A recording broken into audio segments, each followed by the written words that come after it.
मैं अपनी 10 साल बहन का ये रूप देखकर मेरे सर पर आसमान गिर पड़ा था। मैं अक्का बक्का सी खड़ी थी, क्योंकि आज तक मैं अपनी बहन को मासूम समझा करती थी। मुझे लगता था कि इस पर बहुत बड़ा जुल्म हुआ है, लेकिन मुझे क्या मालूम था कि इसके मासूम चेहरे के पीछे कैसी मकारी छुपी हुई है। इससे पहले कि मुझे कोई देख लेता, मैं जल्दी से खिड़की से हटकर इस कमरे में पहुंच गई, जो मुझे रात गुजारने के लिए दिया गया था। अगर मेरी माँ आज रात मुझे मेरी बहन के साथ जाने के लिए मजबूर ना करती, तो शायद मैं कभी ये राज ना जान पाती।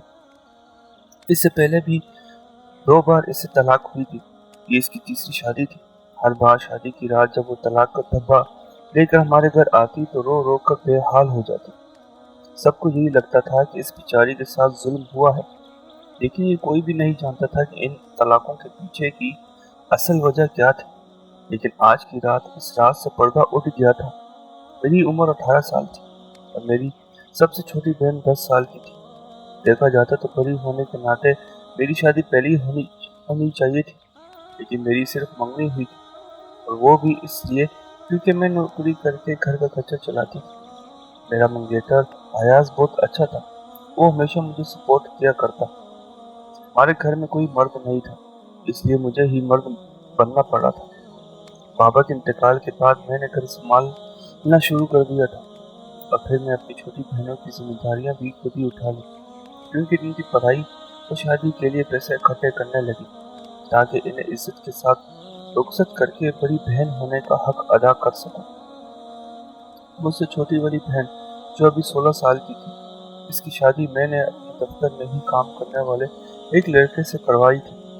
वो अपनी शादीशुदा जिंदगी में बहुत ही खुश थी, लेकिन इससे छोटी वाली बहन फिरदौस, जो अभी 10 साल की थी, कि मेरी माँ को इसकी शादी की फिक्र लग गई। मैंने माँ से कहा कि इसकी उम्र बहुत कम है, इतनी जल्दी भी क्या है। तब मेरी माँ ने मुझे डांट कर चुप करवा दिया और कहा कि अगर तुम हकीकत जान लो, तो अपनी बहन को आज ही शादी करके रुखसत कर दो। खैर, मैं चुप हो गई, और जब पहली बार इसका रिश्ता आया, तो लोग बहुत ही अच्छे थे। लड़के की नौकरी भी ठीक ठाक थी और देखने में भी खुश शक्ल था। हमने वो रिश्ता पक्का कर दिया था। लड़के का नाम अनस था। अनस में कोई भी बुराई नहीं थी। वो लोग बहुत खुशी दिली से रिश्ता ले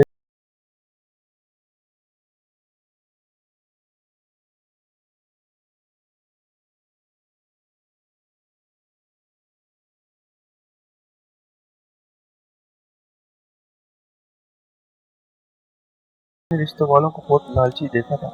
ज्यादातर लोग तो रिश्ता होने से पहले ही पूछ लेते कि आप शादी में क्या देंगे, लेकिन अनस की बात ने मेरा दिल जीत लिया था। मैंने अपने मंगेतर अयाज को भी अनस से मिलवाया था, और अयाज का कहना था कि अनस वाकई बहुत अच्छा लड़का है। शादी से पहले 3-4 दफा हमारे अनस के घर वालों से बाकायदा मुलाकात हुई, और फिर मैं अपनी हैसियत के मुताबिक थोड़ा बहुत जहेज जमा करके फिरदौस की शादी अनस के साथ करवा दी। मेरी बहन बड़ी धूमधाम से रुखसत हो गई थी, क्योंकि अनस ने अपनी तरफ से शादी पर बड़ा खर्च किया था। फिरदौस की रुखसती करने के बाद मैं और मेरी माँ सुकून से बैठे थे। मेरे दूसरे नंबर वाली बहन समरीन अपने घर वापस चली गई थी, क्योंकि वो माँ बनने वाली थी। इसका 7वां महीना चल रहा था, इसलिए वो हमारे घर रुक नहीं सकती थी। रुखसती की बाद मैंने और अम्मा ने एक साथ खाना खाया, और फिर अम्मा मुझे कहने लगी कि तुमने अपने बाप के जाने के बाद सही मायनों में औलाद होने का हक अदा किया है। आज मैं बहुत खुश हूँ। खुदा ने भले ही मुझे बेटा नहीं दी, लेकिन बेटे से ज्यादा अच्छी बेटी दी। मैं बड़े लाड से अम्मा की गोद में सर रख कर लेट गई। अम्मा कहने लगी कि अब तुम अपनी शादी के बारे में सोचो। तुम्हारी दोनों बहनें अपने अपने घरों की हो गई। मैं अपनी शादी की बात सुनकर खिलखिला कर हंसी थी, और फिर अचानक घर का दरवाजा बजा था।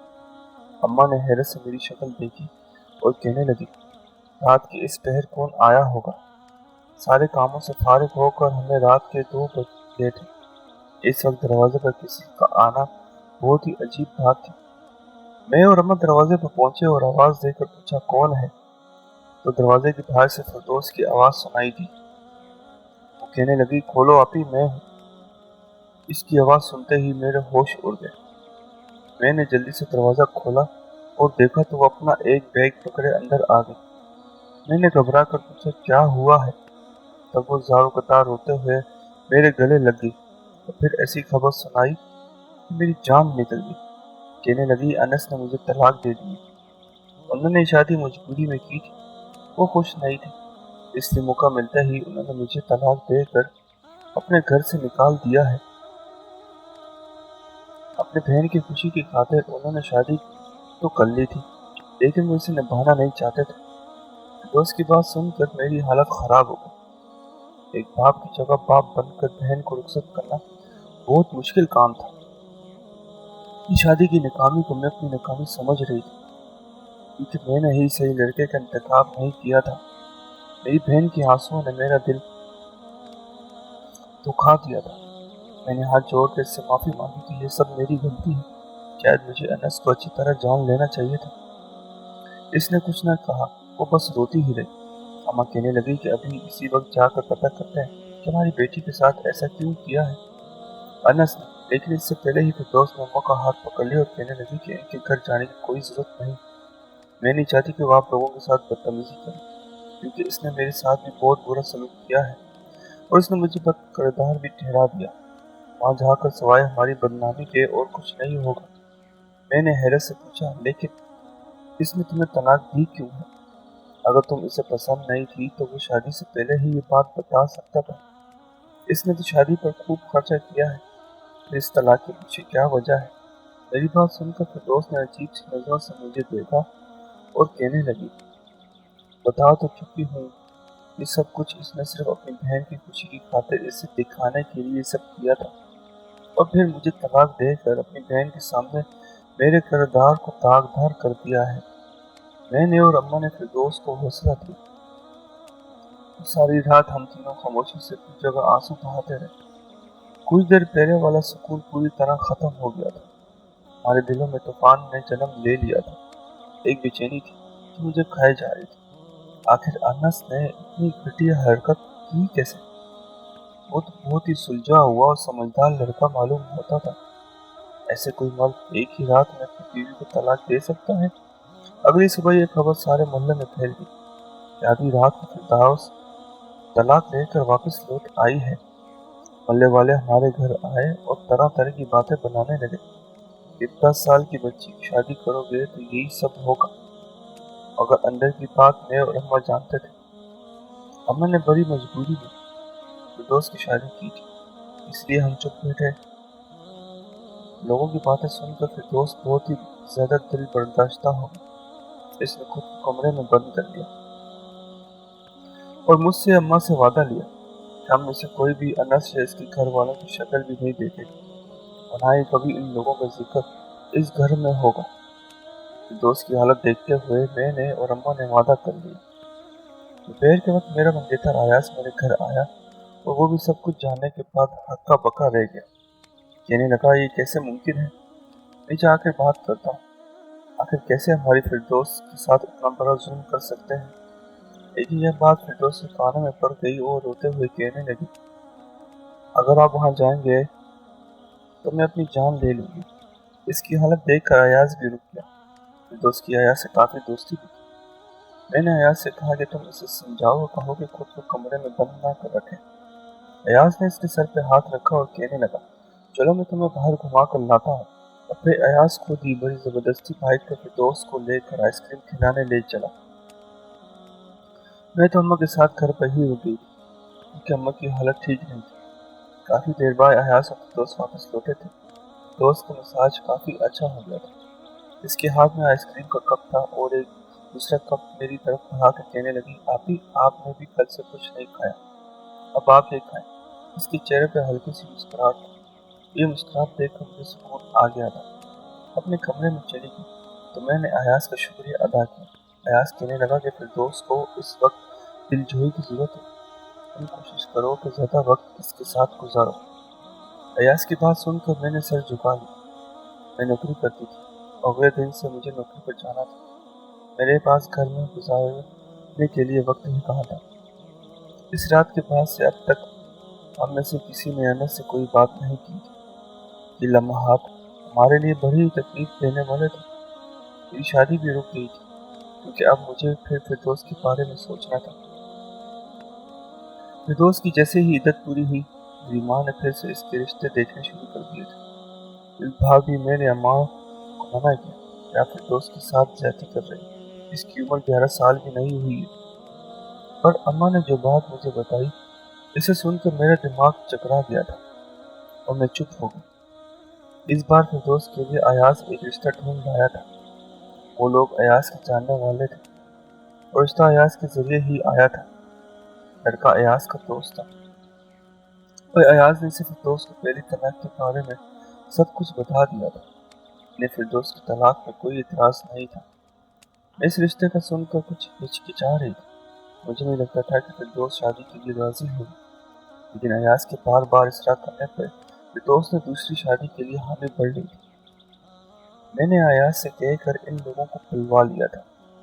وہ لوگ بھی بہت اچھے تھے۔ لڑکی کی اپنی سنار کی دکان تھی، کسی چیز کی کوئی کمی نہیں تھی۔ ایاز نے کہا کہ لڑکا بہت اچھا ہے، چھان بین کی بھی ضرورت نہیں ہے۔ پھر ایاز کے کہنے پر میں نے آنکھیں بند کر کے فردوس کا رشتہ پکا کر دیا۔ لڑکے والے جلدی شادی کرنا چاہتے تھے اور میں بھی یہی چاہتی تھی کہ فردوس کسی نئے رشتے سے جڑ کر پرانی باتوں کو بھول جائے۔ اسی لیے 4 لوگوں کے درمیان ہم نے خاموشی سے نکاح پڑھوا دیا۔ نہ ہی کسی ملدار کو دعوت دی اور نہ ہی خاندان میں زیادہ ڈھنڈورا پیٹا۔ ایک بار پھر فردوس رخصت ہو کر اپنے سسرال چلی گئی۔ میری ماں پریشانی کے عالم میں جائے نماز بچھا کر بیٹھ گئی اور دعائیں کرنے لگی کہ اس بار فردوس اپنی شادی شدہ زندگی میں بس جائے۔ میں بھی خاموشی سے کونے میں بیٹھ گئی۔ پتہ نہیں کیوں میرے دل بہت بے چین ہو رہا تھا۔ ایسے لگ رہا تھا کہ جیسے کچھ برا ہونے والا ہے۔ میں نے ایاز کو فون ملایا تو وہ کہنے لگا کہ فکر نہ کرو، میرا دوست کریم بہت ہی اچھا انسان ہے، اس کے گھر والے بھی بہت اچھے ہیں، فردوس کو کوئی تکلیف نہیں ہوگی۔ ایاز کی بات سن کر میں مطمئن ہو گئی۔ میرا دھیان اب بتانے کے لیے وہ کہنے لگا کہ خدا کے لیے اب ہماری شادی کی تیاری بھی شروع کر دو، تمہارے انتظار میں میری عمر نکلتی جائے۔ اس کی بات سن کر میں مسکرا پڑا اور پھر ہم دونوں باتوں میں مصروف ہو گئے۔ 2 گھنٹے گزرے تھے کہ گھر کا دروازہ زور زور سے بجنے لگا۔ اس بار تو میرا دل دھڑکنا ہی بھول گیا تھا۔ مجھے خوف آ رہا تھا کہ کہیں میں دروازہ کھولوں تو سامنے فردوس نہ کھڑی ہو، اور کبھی کبھی کچھ خوف سچ ثابت ہو جاتے ہیں۔ میں نے جا کر دروازہ کھولا تو رات کے 1 بجے فردوس دروازے پہ کھڑی تھی اور اس کا حال پہلے سے بھی زیادہ برا تھا۔ رو رو کر اس کی آنکھیں لال ہو چکی تھی۔ وہ آتے ہی فرش پر بیٹھ گئی اور اپنے بال نوچنے لگی۔ کہنے لگی نہ جانے مجھ سے کون سا گناہ ہوا ہے کہ ہر کوئی مجھے بد کردار کہتا ہے، جبکہ میں نے تو کوئی گناہ نہیں کیا۔ میں نے جلدی سے آگے بڑھ کے فردوس کو تھاما اور اس سے پوچھا کہ اب کیا ہوا ہے؟ وہ کہنے لگی آج پھر مجھے طلاق ہو گئی، پھر میرے دامن پر داغ لگا ہے، میرے ماتھے پہ کالک مل دی گئی۔ میں ایک بد کردار لڑکی ہوں، نہ جانے کس کو مجھ سے دیر ہو گیا ہے، نہ جانے کون میرے شوہر کو میرے خلاف بھڑکاتا ہے تو مجھے بد کردار کہہ کر طلاق دے دیتا ہے۔ انس نے یہ کہہ کر مجھے چھوڑا تھا کہ وہ کسی اور میں دلچسپی رکھتا ہے، لیکن دنیا کے سامنے اس نے مجھے ہی بد کردار ٹھہرا دیا تھا۔ اس بار کریم نے صاف یہی کہا کہ تمہیں بد کردار ہوں اور میرے ساتھ نہیں دینا چاہتا۔ لگتا ہے کہ انس نے ہی کوئی غلط حرکت کی ہے، یہ کہہ کر وہ رونے لگی اور میں سر پکڑ کر بیٹھ گئی۔ میں نے غصے سے فردوس سے کہا اگر تم ہم میں سے کسی کو انس سے بات کرنے دیتی تو آج یہ سب نہ ہوتا۔ میری بات سن کر وہ چیخنے چلانے لگے، اپنا سینہ پیٹنے لگے۔ امن نے مجھے سمجھایا کہ یہ وقت بہن کو برا کہنے کا نہیں ہے، اسے سنبھالنے کی کوشش کر، اور پھر ایک دفعہ ہم دونوں ماں بیٹے مل کر اپنی ڈیوٹی فردوس کو سنبھالیں گے۔ ایاز جو فون پر دوسری طرف موجود تھا اسے بھی سب کچھ پتہ چل گیا تھا۔ وہ بھی فوراً ہمارے گھر چلا آیا تھا۔ اسے تو یقین ہی نہیں آ رہا تھا کہ کریم نے فردوس کو طلاق دے دی۔ میں نے ایاز کا گریبان پکڑ لیا اور اس سے کہا کہ میں نے آنکھیں بند کر کے تمہاری ہر بات پر اعتبار کیا تھا۔ تم نے کہا تھا کہ تمہارا دوست بہت ہی اچھا لڑکا ہے، جاؤ جا کر اپنے دوست سے سوال جواب کرو۔ یہ سنتے ہی فردوس میری طرف آئی اور کہنے لگی کیوں آپ بار بار میرے زخموں پر نمک پھینک رہی ہیں؟ نہیں جاننا ہمیں کچھ بھی اور نہ ہی کریم سے کوئی بات کرنے کی ضرورت ہے۔ اس نے ایاز کی طرف دیکھا اور ہاتھ جوڑ کے کہنے لگی آپ نے تو میرا بھلا ہی چاہا تھا، لیکن قسمت میں میرا برا لکھا ہے۔ اگر آپ چاہتے ہیں کہ مجھے مزید تکلیف نہ ہو تو کریم کے پاس مت جائیے گا، وہ شخص بہت ہی برا ہے۔ ایاز فردوس کو سنبھالنے لگا اور میں خاموشی سے ایک طرف بیٹھ گئی تھی۔ میرے پاس کہنے کے لیے لفظ بھی باقی نہ بچے تھے۔ جیسے تیسے ایاز نے ساری رات فردوس کی دلجوئی کی تھی اور اس سے وعدہ بھی کیا کہ وہ کریم کے پاس نہیں جائے گا۔ ہمارے گھر میں خاموشی ٹھہر گئی تھی، کوئی کسی سے بات نہیں کر رہا تھا۔ اما اپنے کمرے میں بیٹھ رہی تھی، فردوس اپنے کمرے میں نے ایاز سے بات کرنا چھوڑ دی تھی۔ میرا دل اس کی طرف سے خراب ہو گیا تھا اور جب بھی آتا فردوس کے ساتھ ہی بیٹھ کر واپس چلا جاتا۔ پہلی بار میری بہن میرے غلط فیصلے کی نظر ہوئی تھی اور دوسری بار میرے منگیتر کے غلط فیصلے کی۔ مجھ میں اتنا حوصلہ نہیں تھا کہ میں تیسری بار اس کی زندگی کا فیصلہ کروں، اس لیے میں بالکل خاموش ہو گئی تھی۔ زندگی آہستہ آہستہ چل رہی تھی۔ ایاز کی امی نے میرے اور ایاز کی شادی پر زور دیا تھا۔ وہ کہہ رہی تھی کہ میں تمہاری خاطر کب تک اپنے بیٹے کو کنوارا بٹھائے رکھوں گی، آخر میرے بیٹے کی بھی تو عمر ہو رہی ہے، وہ کب سے تمہارا انتظار کر رہا ہے۔ اس کی بات ٹھیک تھی، لیکن میں کیا کرتی؟ دوست کو رخصت کیے بغیر تو میں بھی شادی نہیں کرنا چاہتی تھی۔ اس لیے ایک دفعہ پھر ہمارے گھر میں دوست کی شادی کا ذکر ہونے لگا، لیکن اس بار نہ صرف وہ ڈری ہوئی تھی بلکہ میں اور اماں بھی گھبرا رہی تھی۔ دوست کی عزت پوری ہوتا ہے اس کی شادی کا فیصلہ میں نے اماں پہ چھوڑ دیا۔ اماں نے بہت دیکھ بھال کر اچھے اور شریف لوگوں میں اس کا رشتہ پکا کر دیا۔ حیرت کی بات یہ تھی کہ میری بہن کو 2 طلاقیں ہو گئی تھی۔ یہ سچ جاننے کے بعد بھی لڑکے والوں نے کوئی اعتراض نہیں کیا تھا۔ پھر دوست کی رخصتی کا وقت آیا تو اماں نے ایک ہی دم لڑکے والوں سے کہہ دیا کہ میری بڑی بیٹی بھی ساتھ جائے گی، یہ ہماری خاندانی رسم ہے۔ یہ سن کر پہلے تو وہ لوگ حیران ہوئے، لیکن پھر مجھے اپنے ساتھ لے گئے۔ میری امی نے مجھے کان میں یہ کہہ دیا تھا کہ تمہیں بھیجنے کا مقصد یہی ہے کہ اپنی آنکھیں اور کان کھول کر یہ معلوم کرو کہ آخر تمہاری بہن کے ساتھ ایسا کیوں ہو رہا ہے۔ کیا کوئی ہمارا دشمن ہے یا پھر کوئی جان بوجھ کے فردوس کا گھر اجاڑنا چاہتا ہے؟ میری ماں کو لگ رہا تھا کہ یہ وہ خاندان والا ہے جو ہم سے دشمنی نکال رہا ہے۔ جب میں فردوس کے ساتھ اس سسرال پہنچی تو فردوس نے میرے ساتھ بالکل عجیب سا سلوک کیا، کہنے لگی کہ آپ بھی ہمارے کمرے میں جا کر سو جائیں۔ عجیب بات ہے، اماں نے آپ کو میرے ساتھ بھیج دیا ہے۔ میں تو سسرال والوں کے آگے پہلے ہی دوسری شادی پر شرمندہ ہوں، اب آپ کے آنے پر مزید شرمندہ ہو رہی ہوں۔ یہ لوگ کیا سوچیں گے ہمارے بارے میں؟ میں نے فردوس سے کہا کہ ایسی کوئی بھی انوکھی بات نہیں ہے، پہلے وقتوں میں ایسے ہی رسم ہوا کرتی تھی۔ دوست کہنے لگی کہ جو بھی ہے یہ میرا سسرال ہے، آپ کو یہاں کسی سے بات کرنے کی کوئی ضرورت نہیں ہے، آپ اپنے کمرے میں جا کے آرام کریں۔ دوست کا رویہ اور لہجہ دونوں ہی بالکل بدلے ہوئے تھے۔ مجھے آج وہ اپنی بہن نہیں لگ رہی تھی، اس لیے مجھے جو کمرہ دیا گیا تھا میں وہاں آ گئی، مگر پھر میں نے فیصلہ کیا کہ کسی نہ کسی طرح میں سچ جان کر رہوں گی۔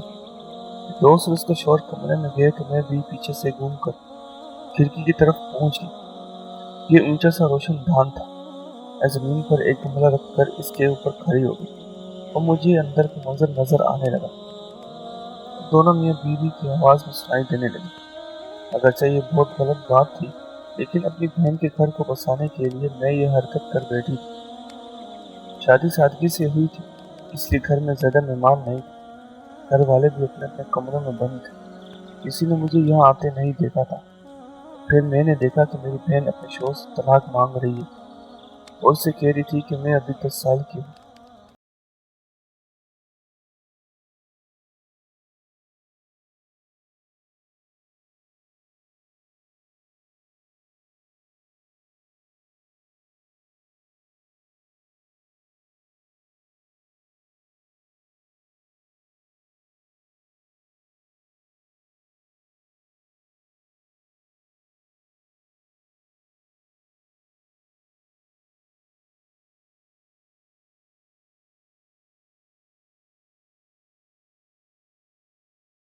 پہلے کہ میں آگے کا منظر دیکھ پاتی، کسی کے قدموں کی آہٹ سن کر میں اپنے واپس کمرے میں بھاگ آئی تھی، اور پھر کچھ ہی دن بعد میری بہن اپنا سامان لیے اپنے کمرے سے نکلی تھی۔ میرے پاس آ کر میرا ہاتھ پکڑا اور کہنے لگی کہ چلے یہاں سے، ایک شخص میرے قابل نہیں ہے۔ میں اپنی بہن کو نفرت سے دیکھا اور پوچھا کیا ہوا ہے؟ کہنے لگی کہ اس نے مجھے طلاق دے دی ہے۔ मैंने अपनी बहन से हाथ छुड़ाया और उसके मुंह पे एक जोरदार तमाचा दे मारा। इतने में इसका शोर भी कमरे से निकल आया। मुझे देखते ही वो कहने लगा कि आपकी बहन ने खुद मुझसे तलाक मांगी थी, इसलिए मैंने तलाक दे दी। मेरे पास इसके सिवा और कोई चारा नहीं था, क्योंकि मैं एक ऐसी औरत के साथ जिंदगी नहीं गुजार सकता जिसकी शादी जबरदस्ती की गई। मैंने गुस्से से फिरदौस को देखा और कहा कि मैंने सब कुछ अपनी आंखों से देखा और सुना है। अब ये तुम मुझे बताओ कि ये सारा माजरा क्या है? क्यों तुमने तीसरी दफा भी तलाक ले ली? पहले तो उसने इनकार किया, इसकी कोई गलती नहीं है। फिर जब मैंने इसके साथ जबरदस्ती की तो वो रोते हुए कहने लगी, आप ही खुदा के लिए, मैं अभी शादी नहीं करना चाहती। ये बात मैंने अम्मी को कई बार बताई थी, मगर वो हर बार मुझे मारती भी थी। तो कहती कि अपनी आप ही को कुछ ना बताना, चुप करके शादी कर लो, वरना मुझसे कोई बुरा कोई नहीं होगा। रोज ये कहते हुए रो पड़ी कि आप ही अभी तो मेरा दिल करता है मैं छोटे छोटे बच्चों से खेलूं, अपनी मर्जी से उठूं, अपनी मर्जी से खाऊं। मेरी बहन लगातार रोते जा रही थी, मेरे दिल की धड़कनें बंद हो रही थी। दरअसल इसने अपने शोर से सच ही बोला था।